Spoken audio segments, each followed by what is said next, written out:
नमस्कार मित्रांनो, मराठी बोली या चॅनलमध्ये तुम्हा सगळ्यांचं स्वागत आहे. तर आज एड लागलं प्रेमाचं या मालिकेचा आजचा भाग खूपच जबरदस्त झालेला आहे. कारण आजच्या भागामध्ये मोठा ट्विस्ट आपण बघणार आहोत. गार्गीची स्मृती परत येताच राया आणि मंजिरीला एकमेकांपासून वेगळं करण्यासाठी आता गार्गीने मोठा डाव टाकलेला आपण बघणार आहोत.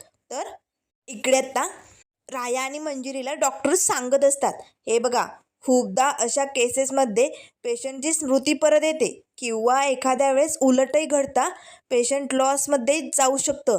आता राया मंजिरीला जरा टेन्शन आलेलं असतं, कारण गार्गीच्या बाबतीत काय घडणार आहे याचा विचार त्यांच्या मनात सतावत असतो. तर इकडे आता गार्गीला मात्र शुद्ध आलेली असते. त्याच वेळेस आता गार्गीला लगेच शशिकलाचं बोलणं आठवतं. शशिकला पोलिसांना सांगत असते, हे बघा, गार्गीचा आणि रायाचा काहीही संबंध नाही आहे. तिचं एकतर्फी प्रेम होतं या विशालवरती. पण हा जो विशाल उर्फ राया आहे ना, तो आमच्या मंजिरीचा नवरा आहे. त्याने आमच्या मंजिरीशी लग्न केलं आहे. दोघांचं खूप प्रेम आहे. पण आता त्या गार्गीची जबाबदारी पडली ना, हे सगळे काही क्षण आता तिला आठवत असतात. आता मात्र गार्गीला खूपच चीड येते. त्याच वेळेस गार्गी म्हणू लागते, नाही, माझा विषू तो, आणि तो असा कसा मंजिरीशी लग्न करू शकतो? नाही नाही नाही नाही, काही झालं तरी माझं त्याच्यावरती प्रेम आहे आणि त्याचं माझ्यावरच प्रेम असलं पाहिजे, असे म्हणत आता गार्गी उठून बसते. तिला खूपच राग आलेला असतो. त्याच वेळेस तिला आता राया आणि मंजिरीचं जे बोलणं ऐकलेलं असतं ना, ते आठवू लागतं. आता राया मिसफायरला म्हणत असतो, हे बघ मिसफायर, एकदा का गार्गीची स्मृती परत आली ना, सगळं काही ठीक होणार आहे. नाही म्हणजे कसं आहे ना, ती सगळ्यांना सांगू शकते तिचं एकतर्फी प्रेम आहे. माझं कधीच प्रेम नव्हतं ग.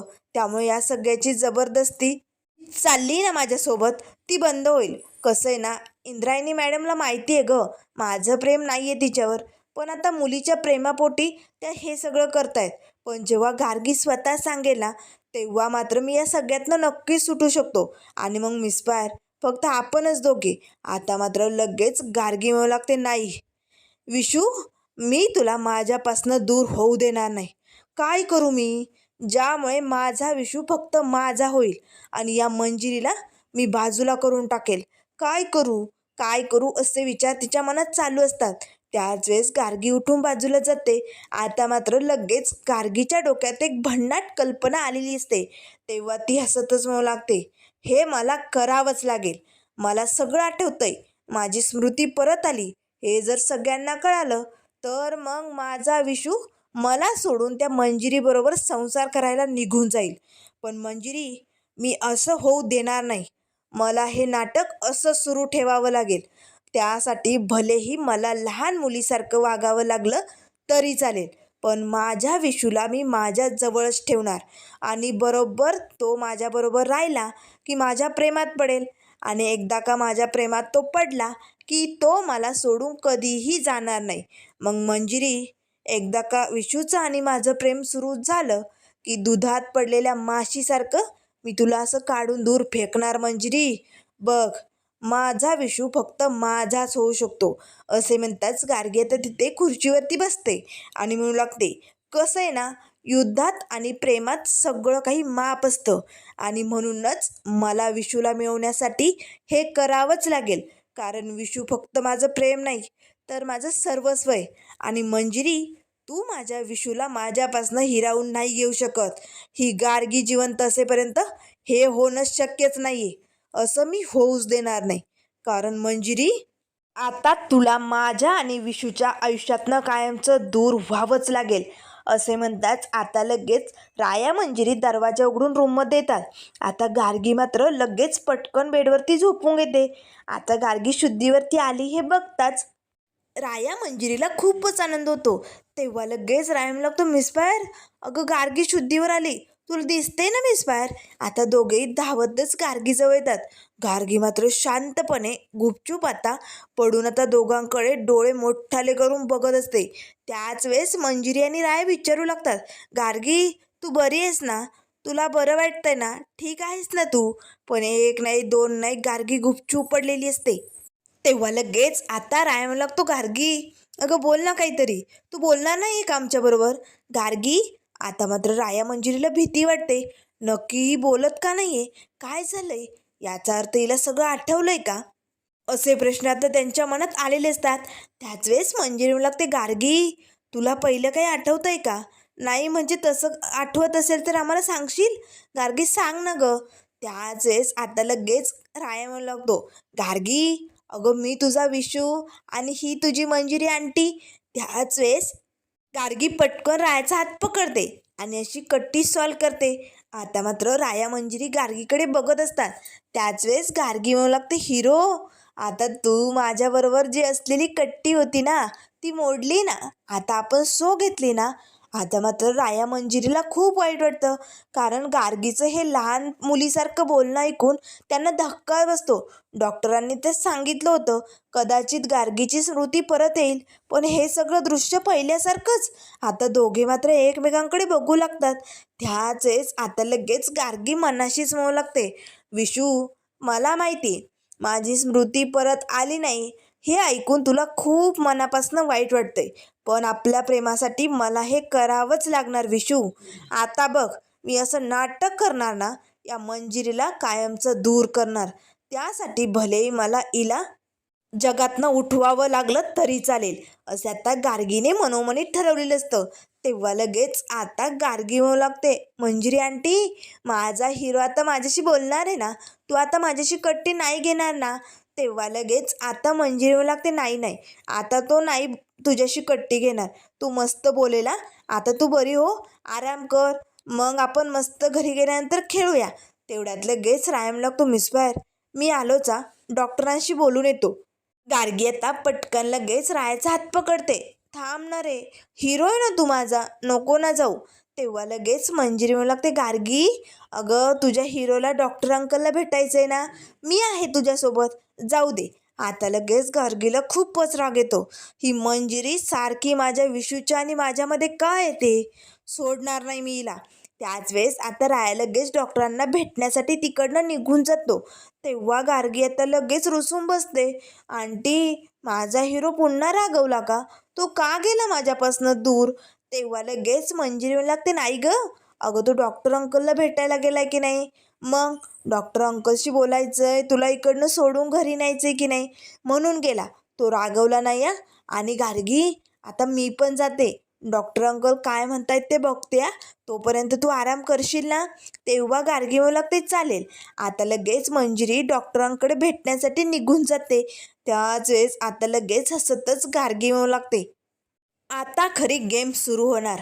मंजिरी माझ्या विशूला माझ्यापासून दूर करण्याचा प्रयत्न केला ना, आता बघ आता विशू फक्त माझाच असणार, फक्त माझाच, तो कुणाचाही होऊ शकत नाही.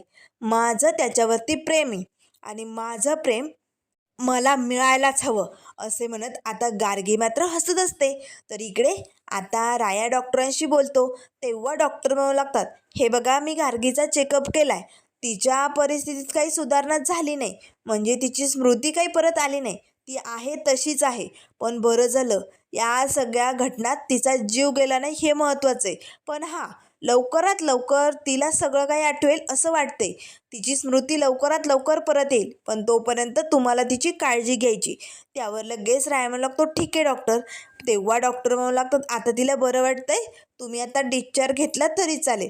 तेव्हा राय म्हणू लागतो, चालेल मी फॉर्मॅलिटीज पूर्ण करून घेतो. आता राय लगेच तिकडनं बाहेर येतो. तर आता हॉलमध्ये 2 फोटोग्राफर आलेले असतात. ते एकमेकांशी बोलत असतात. अरे संपूर्ण बॉडीवरती टॅटो लिहिला आहे, अरे असं कोणी करतं का? भयानक आहे बाबा, एवढे टॅटो, बाप रे कोण करतं हे सगळं? असं त्या दोघांचं बोलणं चालू असतं. आता रायाच्या मात्र ते लक्षात येतं, नक्की या टॅटोची काय भानगड आहे? या माणसाच्या बॉडीवरती एवढे टॅटो कसे आले असतील? कोणी काढले असतील? असे असंख्य प्रश्न रायाला पडलेले असतात. तेवढ्यात ती बॉडी तिकडनं घेऊन जाण्यात येत असते. आता राया मात्र त्या बॉडीकडे बघू लागतो. त्याच वेळेस आता धावतच मंजिरी येते.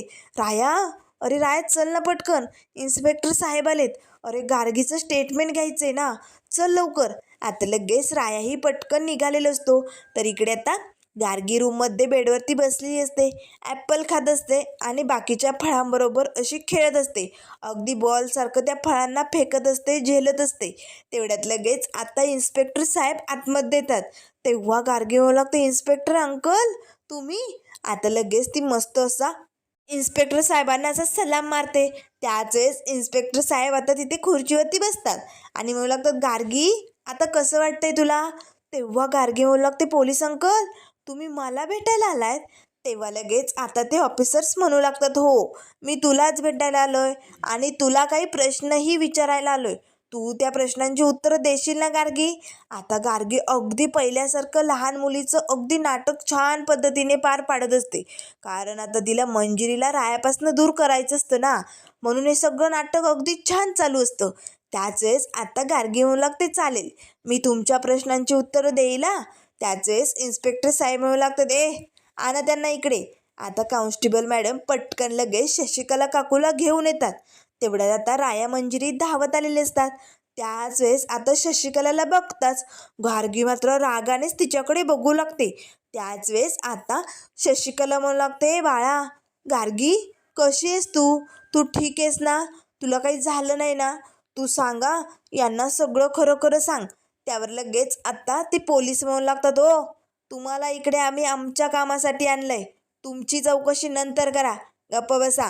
त्यावर लगेच आता पोलीस अंकल गार्गीला म्हणू लागतात, गार्गी तुला या बाई मारहाण करतात का? तुला त्रास देतात का? सांग बरं.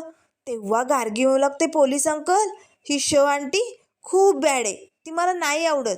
ती ना सतत माझ्यावरती ओरडत असते, तिला घेऊन जा, जा घेऊन इकडनं. आता मात्र लगेच पोलीस अंकल म्हणू लागतात, हो आम्ही तिला इकडनं घेऊन जाणार आहोत, पण तू सांग बरं तुला हे जे लागलं ना, हे या आंटीमुळेच लागलं की नाही? कुणामुळे लागलं सांग लवकर. त्यावर लगेच आता गार्गी म्हणू लागते, हो हिच्यामुळेच. आता मंजिरी शशिकलाला धक्का बसतो. तेव्हा लगेच शशिकला म्हणू लागते, बाई अगं जे काही घडले ते खरं खरं सांग ना. त्यावर लगेच आता पोलीस अंकल म्हणू लागतात, हे बघ गार्गी तुला या बाईने त्रास दिला म्हणून तुला हे लागलं की नाही? तेव्हा गार्गी म्हणू लागते, तिनं ना मला कोंडून ठेवलं होतं. म्हणजे पोलीस अंकल मी तिचा मोबाईल फोडला ना, ती माझ्यावरती ओरडली, रागवली आणि मला तिने घरात बंद केलं, म्हणून म्हणून लागलं हे मला. आता मात्र मंजिरी घाबरते, गार्गी अगं काय बोलतेस तू? जे काही खरं खरं आहे ते सांग ना, असं नको सांगू गार्गी. तेव्हा लगेच आता इन्स्पेक्टर साहेब म्हणू लागतात, हे बघा तुम्ही मध्ये बोलू नका आणि तिच्यावरती दबाव टाकू नका. गार्गी तू घाबरू नको, जे काही खरं खरं असेल ना ते सांगून टाक.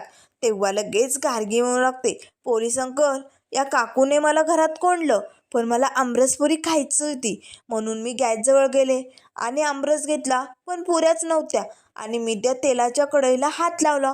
हे बघा किती चटके बसलेत आणि मग मला खूप चटके बसल्यामुळे मी अशी जोरजोरात नाचू लागले आणि मग पाठीमागे खाली पडले आणि वरनं काहीतरी डोक्यात पडलं.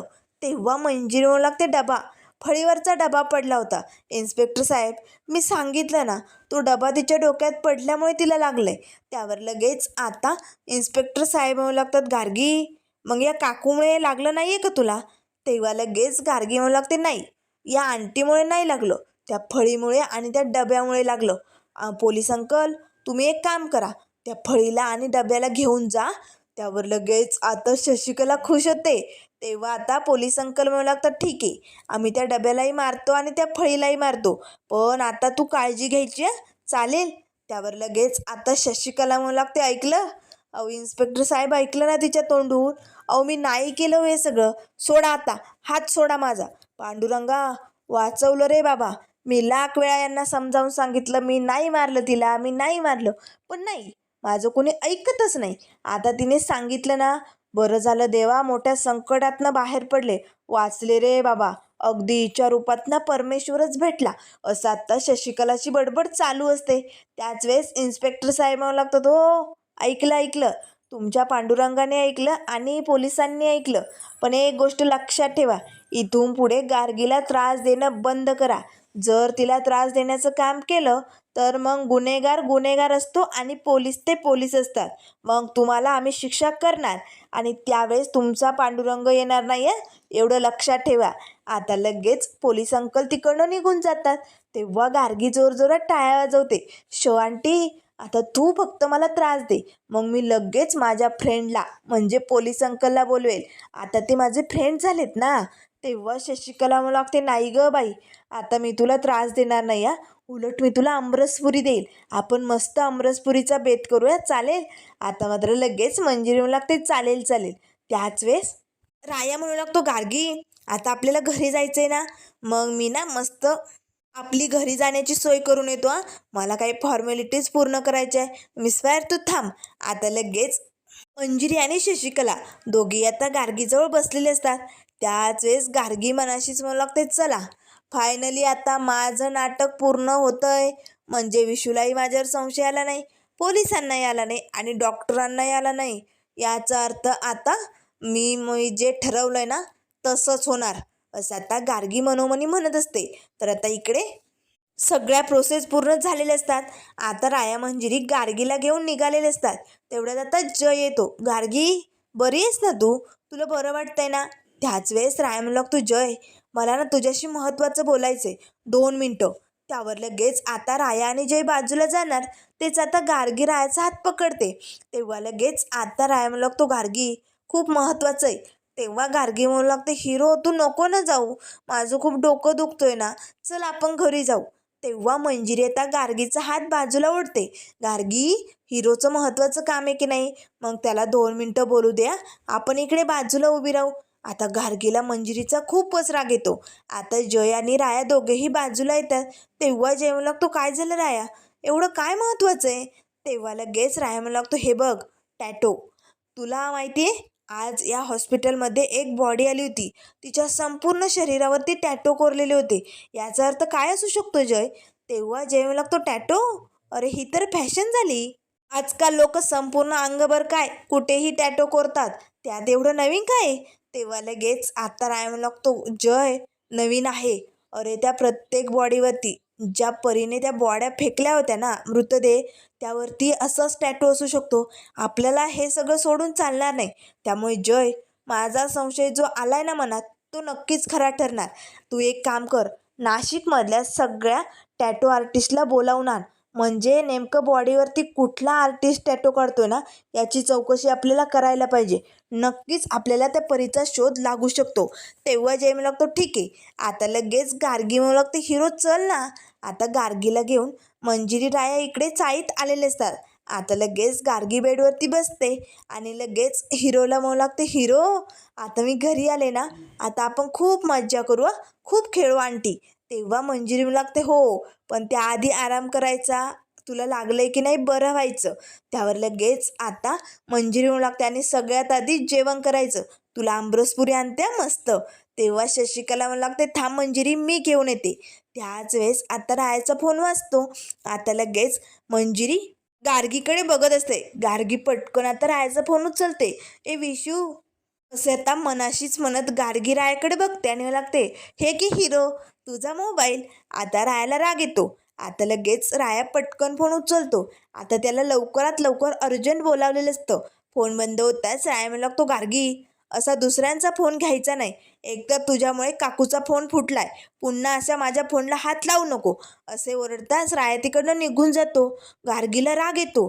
तेव्हा लगेच आता मंजिरी म्हणू लागते गार्गी, रुसून बसू नको बरं. अगं तो रागवला नाही, त्याने चांगलं सांगितलं, कुणाच्याही वस्तूला हात लावायचा नाही, हो की नाही? त्यावर गार्गी म्हणू लागते पण तो ओरडला ना, तो नाराज झालाय का? त्यावर लगेच मंजिरी म्हणू लागते नाही नाही, तो तर प्रेमाने सांगून गेला. त्यावर गार्गी मनाशीच म्हणू लागते शेवटचं होतं हे, माझा विशू माझ्यावरती ओरडून बोलू शकत नाही, कारण तो फक्त प्रेमाने बोलू शकतो माझ्याशी.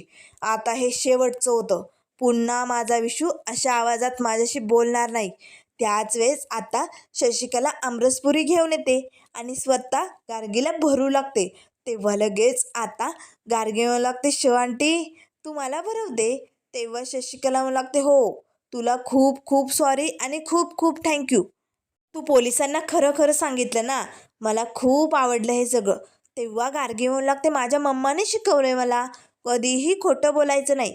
तेव्हा शशिकला म्हणू लागते हो, एवढं मात्र चांगलं शिकवलं तुझ्या मम्माने. आता मात्र तिघींच्या मस्त गप्पा गोष्टी चालू असतात.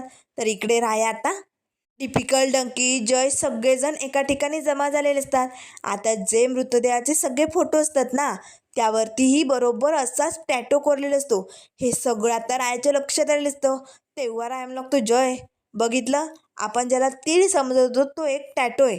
आता आपल्याला लवकरात लवकर नाशिकमधले सगळे आर्टिस्ट शोधून काढायचे. नक्कीच बॉडीवरती कोण टॅटो करतोय हे सगळं आपल्याला कळायलाच हवं. तर आता लगेच राया मात्र त्या सगळ्या आर्टिस्टला भेटण्यासाठी निघालेला असतो. राया आता या परीचा शोध कसा घेणार आणि मग ती सिरियल किलिंग कशी पकडली जाणार हे आपल्याला लवकरच बघायला मिळेल. पण इकडे मात्र गार्गी आता लहान मुलीचं नाटक करत असतानाच मंजिरी आणि रायाला वेगळं करण्यासाठी काय काय डावकणार हे सगळं आपल्याला बघायला मिळेल. त्यामुळे मित्रांनो, अशाच मालिकेंच्या अपडेट पाहण्यासाठी चॅनलला लाईक करा, सबस्क्राईब करा. व्हिडिओ पाहिल्याबद्दल धन्यवाद.